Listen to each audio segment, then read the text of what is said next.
Ma'am मैं जानती हूँ नशा करते वक्त इंसान अपनी परवाह करना भूल जाता है, लेकिन मुझे जिंदगी कभी रास ही नहीं आई। तुम यहाँ रहकर 40 दिन का एक सेशन पूरा करो और इसके बाद तुम शराब को कभी हाथ नहीं लगाओगी। लेकिन मैम मुझ पर काफ़ी कर्जा है, मैं 40 दिनों के लिए जॉब से छुट्टी नहीं ले सकती। क्या आप प्लीज़ मुझे कोई दवा सजेस्ट नहीं कर सकती? कल्पा, नशा दवा से नहीं, तुम्हारी स्ट्रॉन्ग विल पावर से ही छूटेगा। और क्या बाहर रहकर तुम खुद पर कंट्रोल कर पाओगी? बेबे तू कंट्रोल से बाहर होती जा रही है। वो कुड़ी तेनू मेरे खिलाफ भड़का रही है ना, मैं तेनू ओदे नाल नहीं रहन दवांगा। मैं हुणे ओदा सामान चक के बाहर फेंकता हूं। रुक तेजिंदर, रुक जा।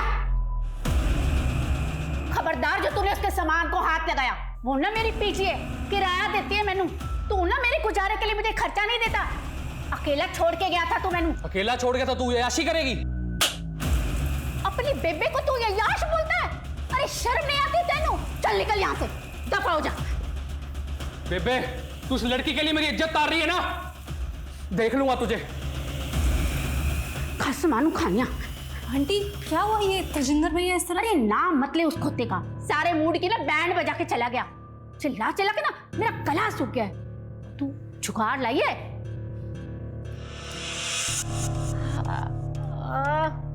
वाह जी वाह, तू ना मेरी असली पुत्र है। वाह जी वाह।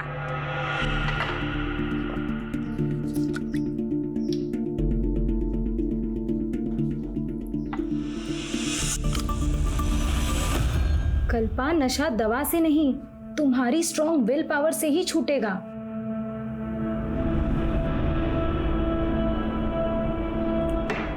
ओए, तूने अपने लिए पैक नहीं बनाया? नहीं आंटी, मैंने सोचा है आज के बाद शराब नहीं पीऊंगी। ओह, बुखार तो नहीं हो गया तेनू? नहीं आंटी, मजाक नहीं कर रही। शराब की लत ने मुझे खुद से, अपनी फैमिली से दूर कर दिया, लेकिन अब मैं बदलना चाहती हूँ। और आंटी मैं चाहती हूँ कि आप भी शराब छोड़ दो। अरे पुत्र, अब तो ये शरीर छोड़ने का वक्त आ गया है। अब तेरे अंकल जी थे ना तब तक। आंटी इसी गलत फहमी के कारण मैंने भी पीना शुरू किया था कि शराब पीकर मैं अपने सारे गम भुला दूंगी, लेकिन यही सोचकर हम सबसे बड़ी गलती करते हैं आंटी। एक काम कर, तू ना आज मेरे नाल आखिरी बार शराब पी ले। नहीं आंटी, आज शाम को अपनी बस है। थोड़ी सी पी ले मेरे खातिर। पहले शराब नू बस कर, फिर अपनी बस पकड़ के चली जाना। क्यों? मैं एक परवानी की तरह थी, जानती थी आग से खेलूंगी तो जल जाऊंगी, लेकिन फिर भी ये खेल रुक ही नहीं रहा था।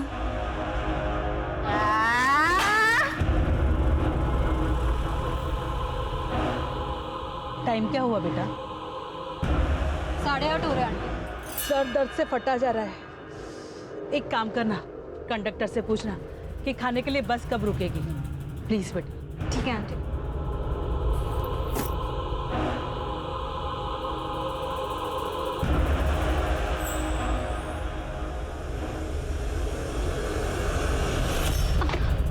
I'm so sorry, sorry। नहीं कोई बात नहीं, कोई बात नहीं।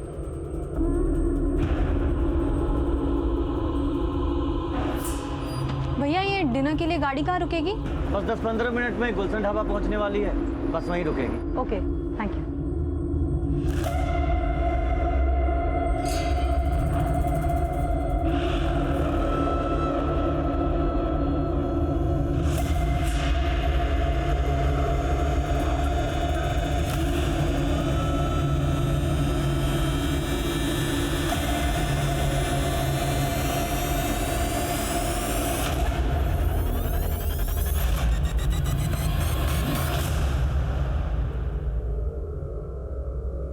खाना खाएगी तुम? मैं अभी बस कॉफी या कुछ पी लूँ। मैं दाल रोटी फटाफट खाऊंगी।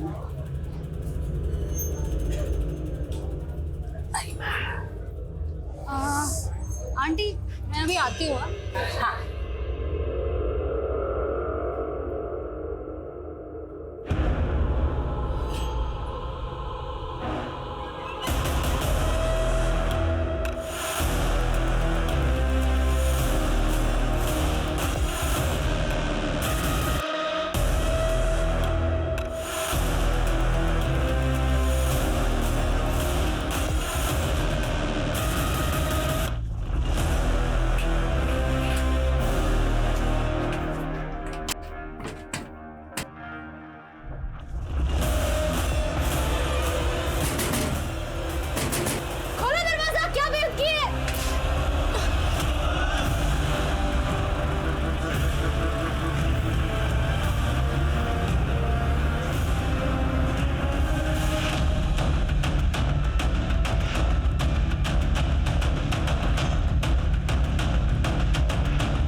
उसके कई जख्म सूखे हुए थे। लगता है जैसे वो तकरीबन 15-16 घंटे से तड़प रही होगी। मतलब कल रात लगभग 12 बजे के आसपास उसको ये जख्म दिए गए होंगे। अच्छा डॉक्टर, हमें लग रहा है कि लड़की के साथ गैंग रेप भी किया गया है। हमें भी ऐसा लग रहा है। हमने सीमन सैंपल्स भी कलेक्ट किए हैं जो हमने जांच के लिए भेज दिए हैं, जिससे हमें पता लग जाएगा कि उसके साथ कितने लोगों ने गैंग रेप किया है। पिछले 24 घंटे से वो लड़की जिंदगी से जूझ रही। हमें भी खुद को चैलेंज देना है। अगले 24 घंटे के अंदर हमें उस लड़की की पहचान पता करनी है, ताकि हमें यह पता चल सके कि वो लड़की उस जगह पर कैसे पहुंची और उसके साथ ये दरिंदगी किसने की। लेकिन सर, हमें किसी भी थाने में उसकी कोई मिसिंग कंप्लेंट नहीं मिली। आसपास भी इंक्वायरी की, लेकिन कुछ भी हासिल नहीं हुआ। हो सकता है सर वो लड़की इस एरिया की हो ही नहीं। भले ही वो लड़की इस एरिया की ना हो, पर उसके गुनहगार तो इस एरिया के हो सकते हैं। इस एरिया के जितने भी उठाए गए हिस्ट्री शीटर हैं, सबको उठाओ, कुटो। पुलिस कोई कोताही नहीं बरत रही थी। उन्होंने कई लोकल गुंडों और हिस्ट्री शीटर्स को इंटरोगेट किया, लेकिन कोई सफलता हासिल नहीं हुई। और कल्पा का परिवार कहाँ था, वो अभी तक उसकी पहचान के लिए सामने नहीं आया था। कल्पा, उठ जा बेटा, 8 बज गए। उठो उठो जल्दी, उठो ना बेटा। चलो उठो, 8 बज गए ना बेटा, उठ जाओ। मंजुला, सोने दे इसे कुछ देर और। वैसे भी आज संडे है, इसे कौन सा कॉलेज जाना है? पर पापा, आप संडे को कहाँ जा रहे हो? फैक्ट्री में बड़ा ऑर्डर आया है। संडे का एक्स्ट्रा पार्टी कमाने का मुझे भी मौका मिला है। नहीं नहीं नहीं पापा, आप वैसे ही रोज ओवर टाइम करते हो, कम से कम संडे को तो आराम कर लिया करो। एक बेटी का बाप हूँ मैं, कल को तेरी शादी भी तो करनी है। नहीं नहीं नहीं, मुझे शादी नहीं करनी। बीए पूरा होते ही मैं भी जॉब करूंगी। मुझे आपका हाथ बटाना है। इतनी जल्दी मुझे विदा करने का मत सोचो आप लोग।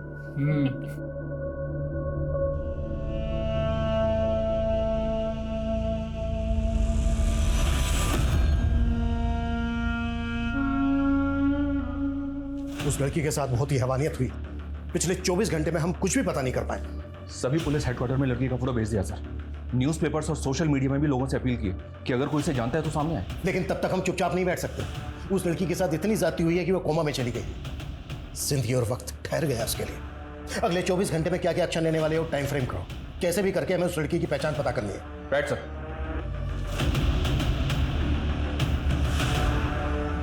मेरे जख्मों ने मुझे नई पहचान दी है। मत पूछ कि अब जिंदगी ने क्या सौगात दी है। अब किस दर्द से उम्मीद करूं तुझसे। जिंदगी से टूटकर बस मौत को आवाज दी है। सर, ये मेरी सोशल मीडिया फ्रेंड है। मैंने जैसे ही अखबार में इसकी फोटो देखी, मैं यहाँ चला आया। रुखसत? हाँ सर, इसके सोशल मीडिया प्रोफाइल में यही नाम है इसका। कुछ महीने पहले ही मैंने इसे फ्रेंड रिक्वेस्ट भेजी थी और इसने एक्सेप्ट कर ली थी। रहती कहाँ है ये रुखसत? सर, मैं इस लड़की के बारे में कुछ नहीं जानता और ना ही इससे कभी मिला। लेकिन सर, इसके सोशल मीडिया पेज में ऐसे कई फोटोज़ हैं जिनमें ये दिल्ली के ब्लैक थंडर पब में नज़र आ रही है। सर, इन फोटोज़ को देखकर लगता है कि शायद इसका इस पब में काफ़ी आना जाना था। फिलहाल तुम जा सकते हो। अगर जरूरत पड़ी तो हम तुम्हें दोबारा बुलाएंगे। जी सर। मनीष सर, एक तरफ तो ये लड़का कह रहा है कि उस लड़की से कभी मिला तक नहीं था, और दूसरी तरफ उस लड़की के लिए इसका इतना कंसर्न। देखो इसको, और रुक सकते हैं सोशल मीडिया अकाउंट से लिंक्ड मोबाइल नंबर, उसकी पर्सनल डिटेल पता करवाओ। तब तक दिल्ली के ब्लैक थंडर पब जाते हैं, शायद वहां से उस लड़की के बारे में कुछ पता चल जाए। Right sir.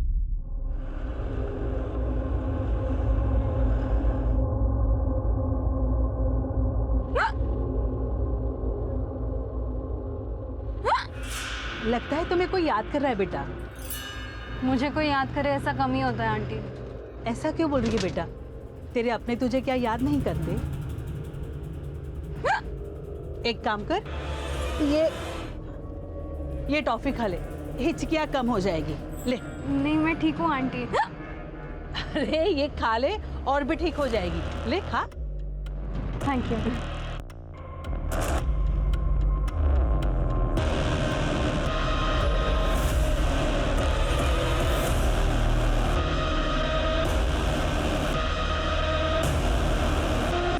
रहती कहाँ है कल्पा? वैसे तो वो हिसार की रहने वाली है, लेकिन वो पोमिला आंटी के साथ पीजी रहती है और पोमिला आंटी भी हमारे रेगुलर कस्टमर है। कल्पा इस पब की एक कस्टमर के यहाँ बिजी रहती है। सर, कल्पा में हर किसी को अपना बनाने की क्वालिटी है और सभी लोग उसे लाइक करते हैं यहाँ। और पोमिला आंटी से तो उसकी इमोशनल बॉन्डिंग हो गई थी। सर, पोमिला आंटी अकेली रहती थी, इसलिए उन्होंने कल्पा को अपने साथ रख लिया था। ये सोशल मीडिया अकाउंट कल्पा का ही है? हाँ सर। तो फिर ये रुखसत के नाम से क्या है? सर एक्चुअली ये पोइट्री नेम है और उसे शेरो शायरी का बहुत बड़ा शौक है और वो अलग ही मूड की लड़की है। इस उम्र में भी उसके बातों में डेप्थ है। अब जिंदगी पे मौत भारी है, मुझे गले लगा लो, अब रुखसत की बारी है। अब सॉरी मैम, वो मेरे फ़ोन की बैटरी चली गई थी, नया शेर भूल ना जाओ तो इसीलिए मैंने लिख दिया। I am so sorry. लेकिन तू ऐसे थॉट्स लाती कहाँ से कल्पा?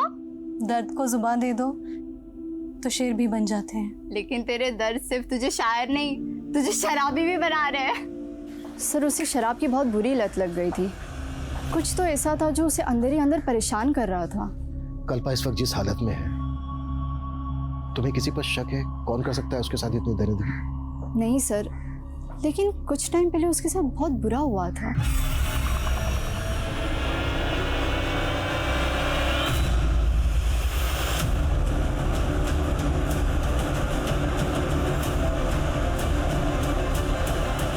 किसने किया था ये सब उसके साथ? सर ये हरकत किसने की थी इसका तो पता नहीं चला, लेकिन मैंने कल्पा को कहा था पुलिस कंप्लेंट करने के लिए, लेकिन शर्म की वजह से उसने की नहीं। और उसे रियलाइज़ भी हुआ कि ये सब कुछ उसकी ड्रिंकिंग की वजह से हुआ है। उसने मन बना भी लिया था कि वो शराब छोड़ देगी। क्या कल्पा का रेप हो गया? कल्पा इतने दिन से गायब है, आपने जानने की कोशिश नहीं की कि वो कहाँ गायब है? सर वो तो अपने परिवार वालों से मिलने गई थी। कहाँ रहता है कल्पा का परिवार? हिसार में। 4 तारीख को वो अपने भाई से फोन पे बात कर रही थी और उनका प्रोग्राम बन गया। भैया एक तो मुश्किल से आप मेरा फ़ोन उठाते हो और ऊपर से माँ से भी बात नहीं करवा रहे। मैंने पहले ही बोला है मैं बाहर हूँ, और वैसे भी माँ तुझसे कोई बात नहीं करना चाहती। ठीक है तो मैं घर जाके माँ से मिलती हूँ। घर आने की कोई जरूरत नहीं है। क्यों जरूरत नहीं है? वो मेरा भी घर है और आप मुझे माँ से मिलने से नहीं रोक सकते। दरअसल उसकी अपने भाई से बनती नहीं थी। क्यों नहीं बनती? ये उनकी पर्सनल बात है और कल्पा ने मुझे कभी कुछ नहीं बताया। वो 5 तारीख को बस से हिसार के लिए निकल गई। कश्मीरी गेट से उसकी 5 बजे बस थी। अगर वो हिसार के लिए निकली थी तो फिर भिवाड़ी कैसे पहुंच गई? ये मैं कैसे कह सकती हूँ? अब हमें कल्पा के परिवार का एड्रेस दीजिए। मेरे पास कोई एड्रेस नहीं है। कल्पा आपके यहाँ पीजी रहती थी, आपने उसका कोई तो आईडी प्रूफ लिया होगा? नहीं सर, हाँ वो मुझे किराया देती थी, लेकिन हमारा रिश्ता तो माँ बेटी जैसा था और उसके साथ इतना सब कुछ हो जाएगा। सर मैं उससे मिलना चाहती हूँ। एक कांस्टेबल को कश्मीरी गेट भेजकर ये पता करवाओ कि 5 तारीख की शाम को कल्पा ने वहां से किसी बस में बोर्ड किया था, और ये भी पता करवाओ कि कल्पा हिसार जाने वाली थी, वो हिसार नहीं पहुंची तो उसकी फैमिली ने उसको ढूंढने की कोशिश करनी की।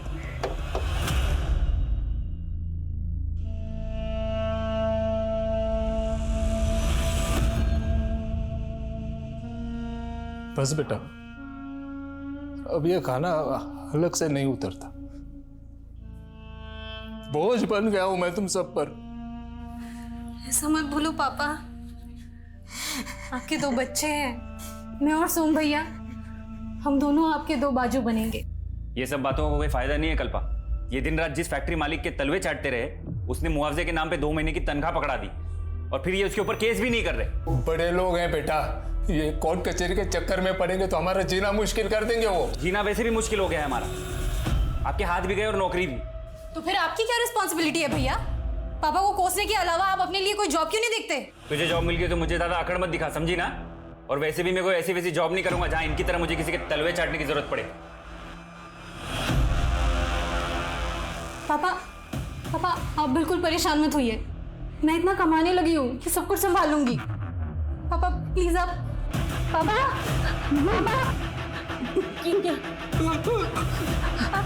क्या हो रहा है? पापा क्या हो रहा है उनको?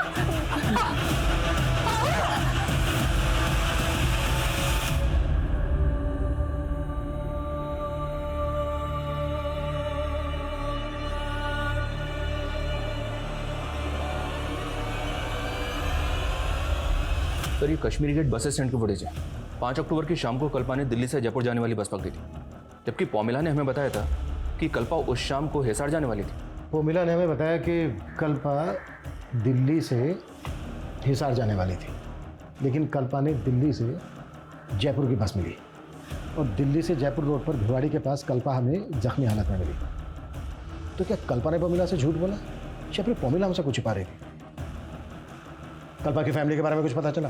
कल्पा के सोशल मीडिया अकाउंट से जो नंबर लिंक है वो हिसार के एक एड्रेस पर रजिस्टर्ड है सर। इस बस के कंडक्टर ड्राइवर को बुलवा लिया है। जी सर, ये लड़की हमारे बस में उस शाम को चढ़ी थी और शायद जयपुर तक का टिकट लिया था। एक जयपुर देना। जयपुर।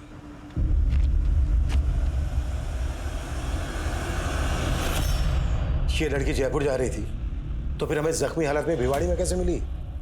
सर मुझे कुछ समझ नहीं आ रहा सर। रेप हुआ है इस लड़की के साथ। देख, अगर कुछ भी छिपाया ना हमसे तो। हम कुछ नहीं छिपा रहे हैं सर, लेकिन हाँ सर, जयपुर पहुंचने पर हमें एक सवारी का बैग मिला था। सर वो बैग हमने जयपुर बस स्टैंड के लगेज रूम में जमा करवा दिया था। हमारी बस रोजाना रात डिनर के लिए गुलशन ढाबे पर रुकती है और गुलशन ढाबा भिवाड़ी से 15-20 किलोमीटर पहले ही पड़ता है। तू कह रहा है कि वो बस डिनर के लिए गुलशन ढाबा पर रुकी, वो लड़की बस से उतरी लेकिन वापस बस में नहीं चढ़ी? हमें ये याद नहीं है सर। उस बस में जो जो पैसेंजर ट्रैवल कर रहे थे सबकी डिटेल दे, हमें याद दिलाते हैं तुझे। सर ये लंबे रूट की बस है, हर रोज नई सवारी बैठती है, अब इतना याद कैसे रहेगा? तो अपनी याददाश्त पे जोर डाल। जब तक इसको सब कुछ याद नहीं आ जाता ना, जाने मत देना यहाँ से। और तेरे बस का ड्राइवर आने वाला था, वो आया क्यों नहीं अभी तक? कहाँ है वो? सर आज वो ड्यूटी पर नहीं आया था, लेकिन हमने उसे आने को बोला है। याद दिलाओ इसको। सर हमने क्या किया है सर? हमें क्यों पकड़ रहे हैं सर? सर उस लड़की की बॉडी पे जो सीमेंट सैंपल्स मिले थे उनमें से एक ही डीएनए मिला है। इसका मतलब सर उस लड़की का रेपिस्ट एक ही है और हम समझ रहे थे कि लड़की का गैंग रेप हुआ है। चलते हुए हाईवे पे एक अकेला आदमी एक लड़की के साथ इतना कुछ करे और लड़की रिटेलिएट ना करे, पॉसिबल नहीं है। ये क्या बेहद किया? किसने बंद किया मुझे अंदर? मुझे नहीं मालूम मैडम। उसके बाद ये मैडम कहाँ गई थी? उसके बाद इन लोगों ने यहाँ पे खाना खाया साहब, और उसके अलावा मैं कुछ नहीं जानता साहब।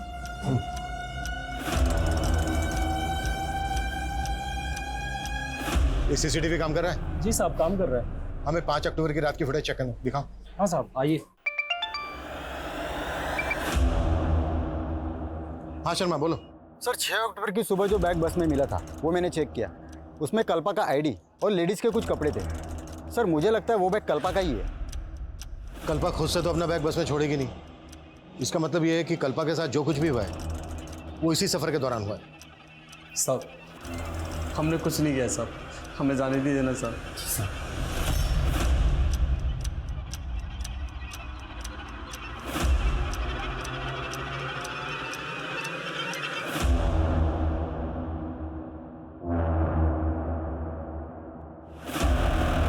कल्पा बाथरूम की तरफ जाते हुए दिख रही है, लेकिन उसके पीछे कोई नहीं गया। इसका मतलब यह है कि होटल के दूसरी तरफ से आकर किसी ने बाथरूम का दरवाजा बंद किया। होटल के बाकी स्टाफ को खंगालो, हो सकता है उनमें से किसी घर का था। जाओ।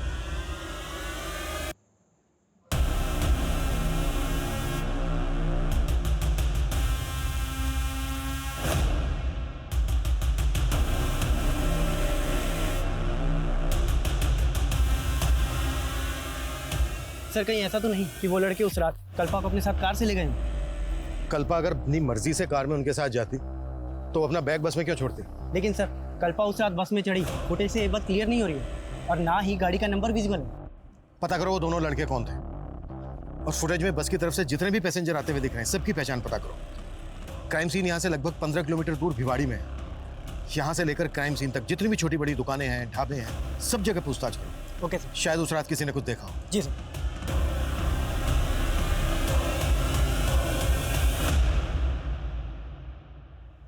मनीष हिसार पहुंचे? मेरी बेटी के साथ इतना सब कुछ हुआ, कहाँ है वो? मुझे उसे मिलना है, मुझे। मनीषा हेल्प करो। माँ जी संभालिए अपने आप। माँ जी संभालिए। माँ जी को कल्पा की बहुत फिक्र लगी रहती थी और कल्पा भी पता नहीं किन लोगों की संगत में पड़ गई और शराब पीने लग गई और कल्पा के साथ अब ये सब। पॉमेला ने हमें बताया था कि कल्पा हिसार आने वाली थी यहीं पर। नहीं सर, कल्पा ने अपने भाई को भी ऐसा ही बताया था फोन पे। कहाँ है वो? बुलाइए उसे। सोम जी तो काम के लिए आउट ऑफ टाउन गए हुए, उन्होंने ऐसा हमें कुछ नहीं बताया। हमने सुना है कि सोम की कल्पा से बनते नहीं थे। नहीं सर, दोनों भाई बहन के बीच में ना सर बहुत प्यार था। पुलिस उस बस में ट्रैवल कर रहे पैसेंजर्स के साथ साथ उन 2 लड़कों की पहचान में भी जुट गई थी जो उस ढाबे में कल्पा के साथ देखे गए थे। लेकिन इस केस के कई और भी राजदार थे। जैसे जैसे ये केस आगे बढ़ रहा था, मीडिया में भी कल्पा को इंसाफ दिलाने की गूंज उठ रही थी।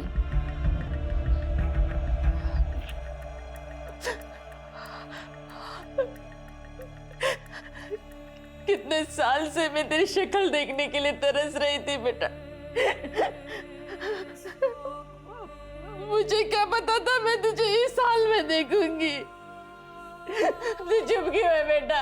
बात कर ना, अपने माँ से बात कर। ये अपनी माँ से क्यों नहीं बात कर रही डॉक्टर साहब? क्यों नहीं बात कर रही? माँ, मुझे विश्वास ही नहीं हो रहा है कि आपने मुझसे बात करने के लिए फोन किया।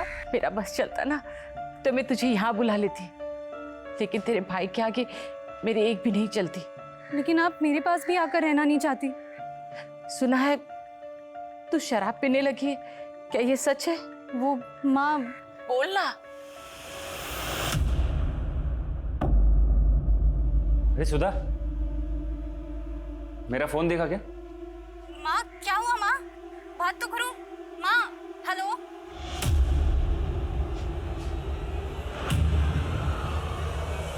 मना किया तूने इस लड़की से बात करने के लिए?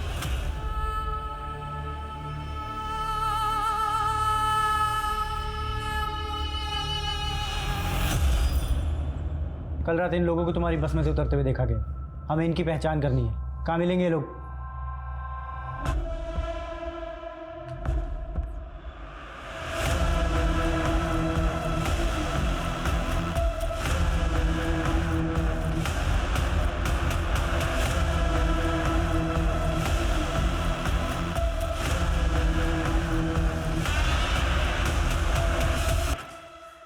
हाँ सर, इन लड़कों को मैं जानती हूँ। ये दोनों हमारे पब के कस्टमर्स हैं। इन दोनों के नाम क्या है, कहाँ रहते हैं, पता है आपको? सर ये तो नहीं मालूम, लेकिन कल्पा के इन लड़कों के साथ दोस्ती हो गई थी और मुझे तो लगता है कि कल्पा के लिए ही आते थे ये लड़के और हज़ारों रुपए खर्च करके जाते थे। अरे अभी तो अभी ना शुरू किया है, तुम बैठो ना हमारे साथ, let's have drink together. Sorry Ankit, तुम्हें तो मालूम है ना मैं यहाँ एम्प्लॉई हूँ। अरे तो किसी दूसरे पब में चले? नो थैंक्स, आती हो कुछ देर में।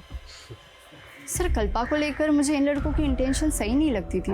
मुझे तो हैरान ही हो रही कि उस रात ये लड़के ढाबे में कैसे पहुंच गए। ये दोनों लड़के यहाँ पे रेगुलर कस्टमर थे, तो ये पेमेंट कैसे करते थे, बाई कैश या कार्ड से? सर ज़्यादातर कार्ड पेमेंट होती थी। इनके कार्ड की डिटेल्स मुझे दीजिए। जी सर। सर मैंने कल्पा के कॉल डिटेल्स चेक की। 5 अक्टूबर की रात को 8:30 बजे कल्पा ने इस नंबर पे कॉल किया था सर। 8:30 बजे वो बस गुलशन ढाबा पर रुकी थी। किसका नंबर है सर? ये वसीम नाम है सर इसका। थाने बुलाओ इस वसीम को। सर। हाँ मनीष। सर मैंने उन दोनों लड़कों की बैंक डिटेल्स से उनका पता लगा लिया है। राज और अंकित नाम है इन दोनों का। दिल्ली के हरिनगर में ये दोनों एक साथ रहते हैं। मैं भी हरिनगर में ही हूँ, लेकिन इनके घर पे ताला लगा हुआ है सर। और अंकित का जो मोबाइल नंबर बैंक से लिंक है वो भी बंद आ रहा है। इसका मतलब ये दोनों लड़के इस कांड में इन्वॉल्व हैं, इसीलिए गायब है।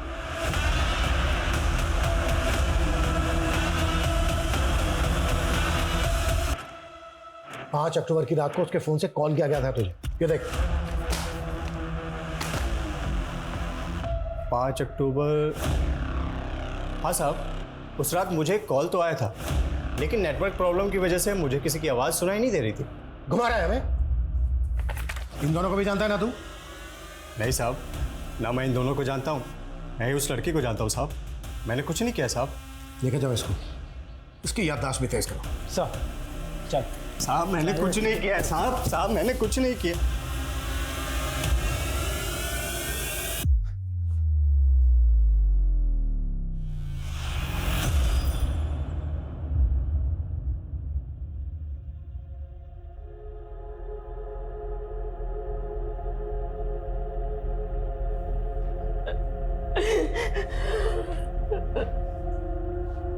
माँ ये क्या हो गया? यही चाहता था ना तू कि वो हमेशा के लिए खामोश हो जाए। देख तेरे मंसूबे पूरे हो गए। कैसी बात कर रही हो माँ? बहन है वो मेरी। लेकिन तू उसका भाई कहलाने के लायक नहीं है। पिछले 3 साल से मैं उसकी शक्ल देखने के लिए तरस रही। सिर्फ तुम्हारी वजह से, सिर्फ तुम्हारी वजह से मैं अपनी बेटी की शक्ल नहीं देख पाई। सिर्फ तुम्हारी वजह से।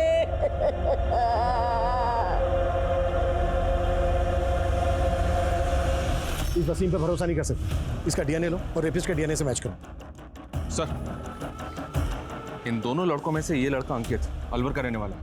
क्राइम के बाद से ये दोनों अलवर में थे, लेकिन अभी अलवर से भी गायब है। अंकित अलवर का रहने वाला है तो पता करो कि दूसरा लड़का कहाँ का रहने वाला है। मैंने कल्पा का सोशल मीडिया अकाउंट चेक किया था। कल्पा इन दोनों के टच में थे। इनके आईपी एड्रेस ट्रेस करो।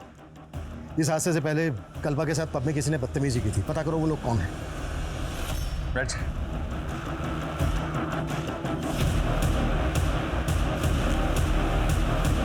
जयपुर की क्यों पकड़ी? एक सवाल ये भी था कि कल्पा और उसके भाई के रिश्ते में खटास क्यों आई? एक सीधी साधी पारिवारिक सी लड़की शराब क्यों पीने लगी? पुलिस से जानने में लगी थी कि कल्पा के साथ कौन कौन पैसेंजर्स ट्रैवल कर रहे थे। तभी राज और अंकित जो उसके साथ ढाबे में देखे गए थे, उनमें से राज को उसके नेटिव एड्रेस चंडीगढ़ से अरेस्ट कर लिया गया। उस रात हम अलवर गए हुए थे और दिल्ली वापस जा रहे थे साहब। इत्तेफाक से कल्पना हमें उस ढाबे पे मिल गई थी साहब। और फिर जबरदस्ती उसे अपनी कार में बिठाया और ले गए। सर हम उसके साथ ज़बरदस्ती कैसे कर सकते हैं सर? वो हमारी बहुत अच्छी दोस्त थी सर। हाँ सर, वो वहाँ बस से ही वापस गई थी।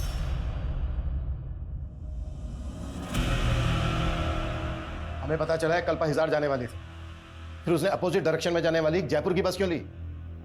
जयपुर कहाँ जा रही थी वो?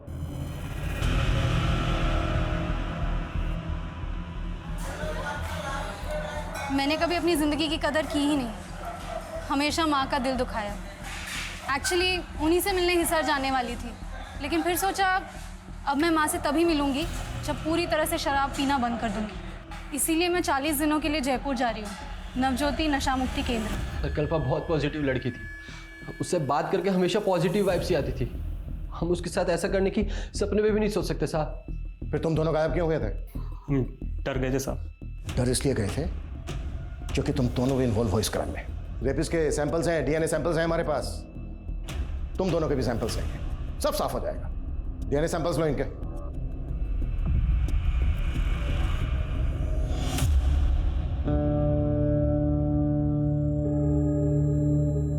एक चाय देना। ये उस दिन काफी पुलिस दिखाई दे रही थी यहाँ।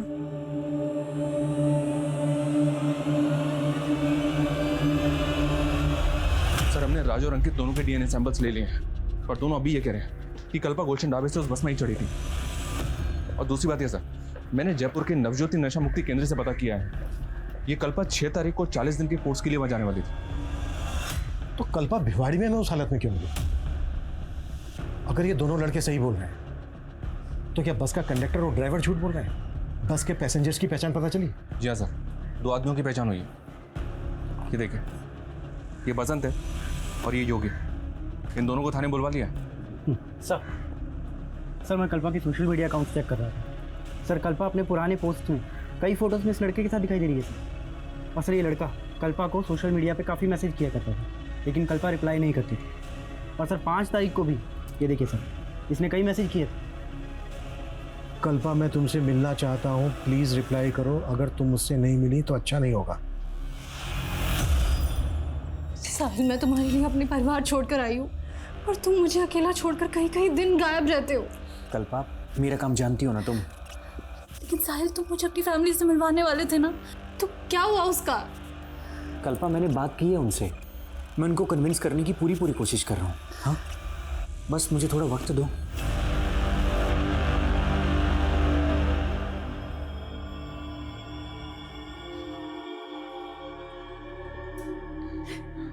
देखिए क्या हो गया मेरे बेटी का। रब पे भरोसा रखो, इतनी सोनी कुड़ी है, कुछ नहीं होगा इसको।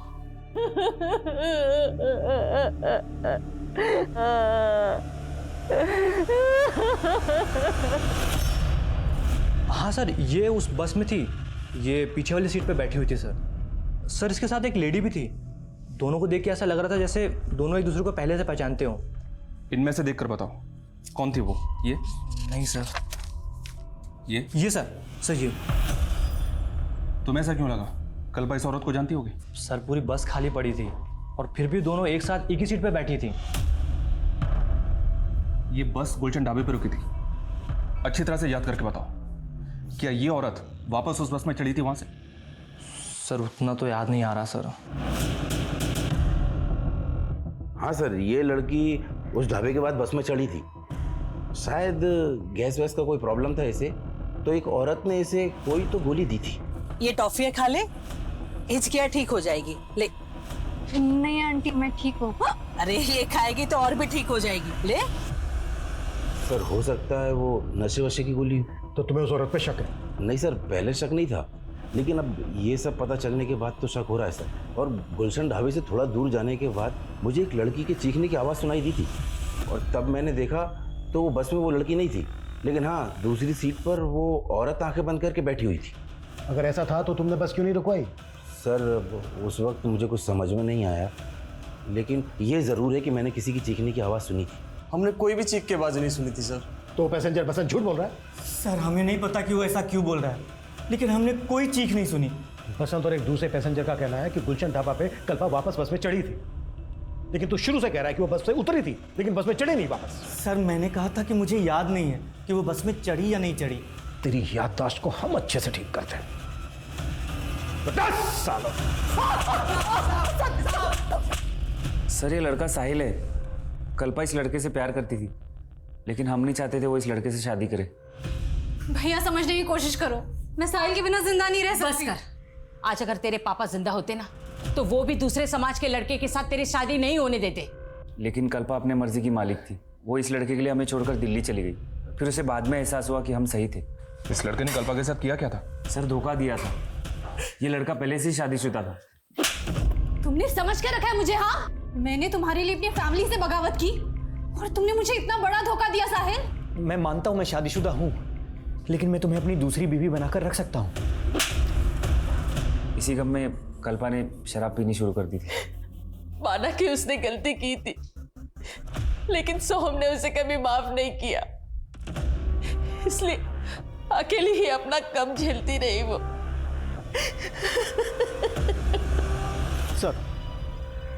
सर मैं बस के बाकी पैसेंजर्स के बारे में पता करा था, तो मुझे वसीम के कांटेक्ट में रूही नाम की औरत का नंबर मिला। सर ये है रूही। सर ये वही औरत है जो कल्पा के साथ बस में थी। सर ना मैं झूठ बोल रही हूँ और ना वसीम। उस रात मेरे फ़ोन की बैटरी चली गई थी, तो मैंने उस लड़के के फ़ोन से वसीम को फ़ोन ज़रूर किया था, लेकिन नेटवर्क प्रॉब्लम था इसलिए हमारी बात नहीं हो पाई थी। तुमने उस रात उस लड़की को कुछ खिलाया भी था? क्या नशा मिला था उसमें? कैसी बात कर रहे सर, मैं ऐसा कुछ क्यों करूँगी? वो लड़की जख्मी हालत में हमें भिवाड़ी में मिली। भिवाड़ी से थोड़ा दूर डोसा उतरी थी तुम, और वो लड़की पूरे रास्ते तुम्हारे साथ थी। देखो कुछ भी हमसे छिपाना मत। मैं कुछ नहीं छिपा रही सर, मैं उस लड़के के साथ बैठी ज़रूर थी, लेकिन बाद में मैं आगे की सीट पे चली गई थी।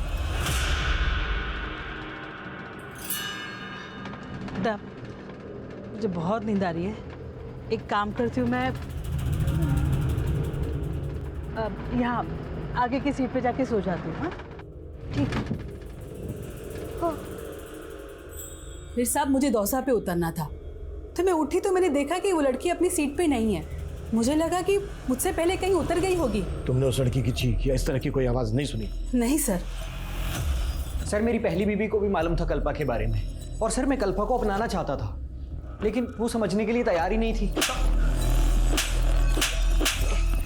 कल्पा से तूने अपनी पहली शादी का सच छिपाया और अब उसी पे तोहमत लगा रहा है। ऊपर देख, वो तुझसे मिलना तक नहीं चाहती थी, मगर तू उसे मैसेज पे लगातार मिलने की धमकी दे रहा था। कहीं ऐसा तो नहीं कि तेरे दिल में जो उसके लिए नफरत थी, उस नफरत को निकालने के लिए तूने किसी और को हायर किया हो, उसे मारने के लिए? बोल। नहीं सर मैं सच्ची कह रहा हूँ, मैंने कुछ नहीं किया है। थोड़े से अभी भी 5 पैसेंजर्स की पहचान पता नहीं चली है जो उस वक्त बस में मौजूद थे जब कल्पा के साथ ये घटना घटी। क्रिमिनल इन 5 में से भी कोई हो सकता है। जल्द से जल्द इनकी पहचान पता करो। सर इस लड़के का नाम जतिन है। 5 तारीख की रात को भिवाड़ी में इसने कुछ विटनेस किया था। क्या विटनेस किया है? सर उस रात मैं वहाँ से जा रहा था तो मैंने एक आदमी को देखा था, उसके कपड़ों पे बहुत खून लगा हुआ था। पहले मुझे लगा सर उसको चोट लगी होगी, पर फिर मैंने ध्यान से देखा तो उसे चोट नहीं लगी थी सर, बल्कि वो अपने हाथ पैर पे लगा खून साफ कर रहा था। कौन था वो आदमी? सर ये तो नहीं जानता, लेकिन उसका एक पैर खराब था सर। स्केच बनवा सकता है?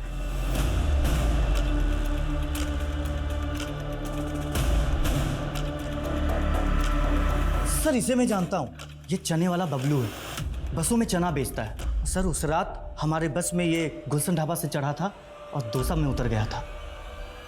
कहाँ मिलेगा ये? साहब आपको मुझे देख के ऐसा लगता है कि मैंने ऐसा किया है। मुझे फंसाया जा रहा है साहब, मैंने कुछ नहीं किया, मैं बेकसूर हूँ साहब। ये घुमा फिरा के बात मत कर, कल पेशी है तेरी कोर्ट में, जो जो किया है कबूल कर ले।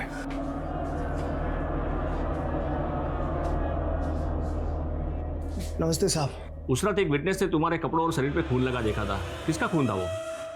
मेरे कपड़ों पे कोई खून नहीं लगा था साहब। किसी बड़े आदमी को बचाने के लिए मुझे जैसे गरीब और फंसाया जा रहा है साहब। हमसे झूठ उगलवाने के लिए इन लोगों ने हमें बहुत टॉर्चर किया साहब। मैं बेकसूर हूँ साहब, मुझे बचा लीजिए साहब। पाठक, इन्हें बाहर ले जाइए।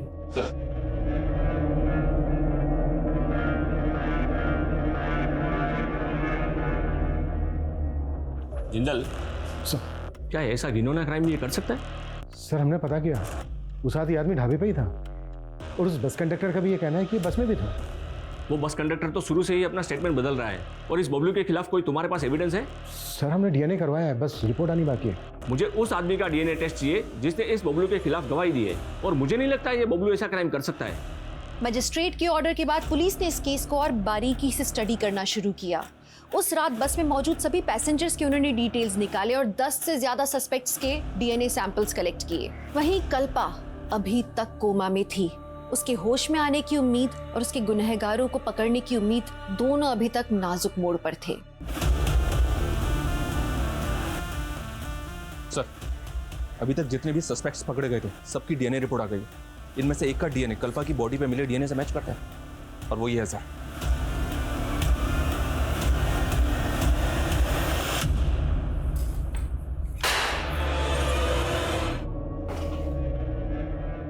हो जा शुरू। साहब, जब मैंने उस रात उस लड़की को ढाबे पे देखा ना, तो मैं देखता ही रह गया। बहुत सुंदर थी साहब वो।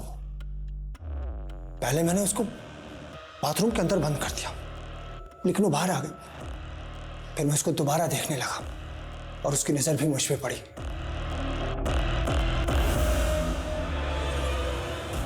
लेकिन मेरी नजर उसी पे टिकी हुई थी। मैं जानता था कि वो जिस बस से आई है उसी बस से वापस जाएगी। बस के अंधेरे और कम पैसेंजर की वजह से मैं बस में चढ़ गया। बस डोसा रुकने वाली थी। डोसा से 2-3 किलोमीटर पहले मैं उसकी सीट के पास गया। एक जज्बाती इंसान गलत लोगों पर भरोसा कर बैठता है। जैसे कि कल्पा ने कई गलत लोगों पर भरोसा करके कई ठोकरें खाई हैं अपनी जिंदगी में। साहिल के लिए उसके जज्बात सच्चे थे पर उसे धोखा मिला। उसके परिवार के लिए उसके जज्बात सच्चे थे पर उसे सहारा नहीं मिला और वो बेचारी जूझती रही। उसके अंदर यह एहसास हमेशा से था कि उसे तबाही का नहीं उन्नति का रास्ता अपनाना है, लेकिन फिर उसके मासूम जज्बात एक सर फेरे के चपेट में आ गए। कदम कदम पर लड़खड़ाते हुए भी कल्पा शायद आज इस उम्मीद में जिंदा है कि वो लोगों के सामने साबित कर सके कि वो नहीं, सिर्फ उसकी आदत गलत थी। हम कल्पा के इस जज्बे को सलाम करते हैं और हम ये आशा करते हैं कि कल्पा जल्दी से स्वस्थ हो जाए। तो अब मैं दिव्यांका त्रिपाठी दहिया लेती हूँ आपसे विदा। फिर मिलूंगी कुछ नई सच्ची कहानियों के साथ। आप देखते रहिए क्राइम पेट्रोल सतर्क।